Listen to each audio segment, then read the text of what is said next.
I'm very excited to talk to you about your journey because I know a lot of people were shocked when you retired. Like I was one of those. I was like, my God, I can't believe it. But pleasantly surprised when you came back. But then there were some questions like, is she back? How does the pandemic affect this? Because you were back for a while, then you were gone for over a year. What had Yeah. exactly happened there, like to prevent you from appearing? Sure. I went through this really relaxing divorce. Oh If no! anyone's Oh no! I collect them. That was number two. I'm Oh over no! it. And now you're And doing witchcraft on him, and everything's fine. Like, I what's the mean, big like, deal? karma's very real. Like, I love this for me. Um, um, when people are going through divorce, obviously everyone remains really level-headed and doesn't do things that are spiteful, doesn't use things like COVID as leverage to keep somebody in the country. So, like, real life just really kicked me in the teeth. Because there's nothing like being gone from 10 years from a sport, coming back and only being able to be there for 3 months. Uh, but there's the cliche like everything happens for a reason Hmm. and things happen for you, they don't happen to you. I really think this is my journey, this is my story, and it pushed me in that time to really deep dive and figure out what do I want to do as a character. Like, I've done the same character my entire career, and I was this all-American Canadian. It was very confusing. It was very squeaky clean. And truthfully, it was a bit inauthentic in terms of what I really wanted to do, like character-wise. I came out of the Attitude Era. I grew up in the business.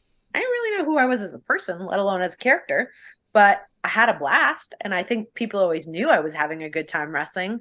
But the Taylor Wilde, the Wild Witch, the People's Witch, this is an evolution of not only who I am as a character, but who I am as a person. I know who I am, I know what I'm after, and I know what I'm capable of doing.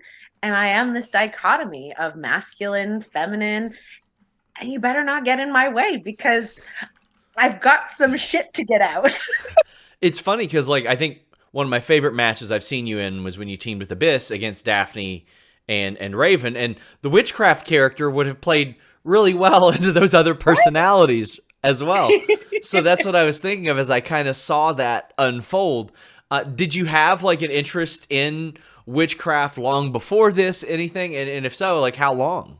Oh yeah, I bought my first like Oracle deck, which is like a version of a tarot deck when I was 12 years old. And yeah, so I've always been into like punk rock and counterculture and metal music, and I was a 90s kid and in my early teens when The Craft came out, and it was the first time that I was like, grunge meets these weird girls that I totally get.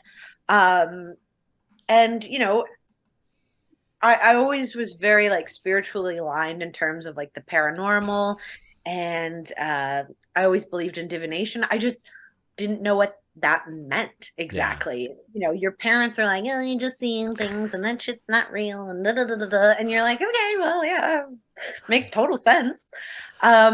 But then you find your people, you find the community, and it's just funny because I got back into it about 2.5 years ago, 3 years ago, because my girlfriend I was in developmental with, Chrissy Vane, Okay. she had been on a 10-year long spiritual journey of her own. And she was the one who called me about 4 years ago. And she's like, this is going to sound crazy no matter how I say it. So I'm just going to say it. She's like, I'm a bit psychic. You're not in alignment with your life, and you're actually not done with wrestling. And I'm sitting there pregnant, 6 years into being a firefighter, and I'm like, girl, you are crazy. You are absolutely out of your mind.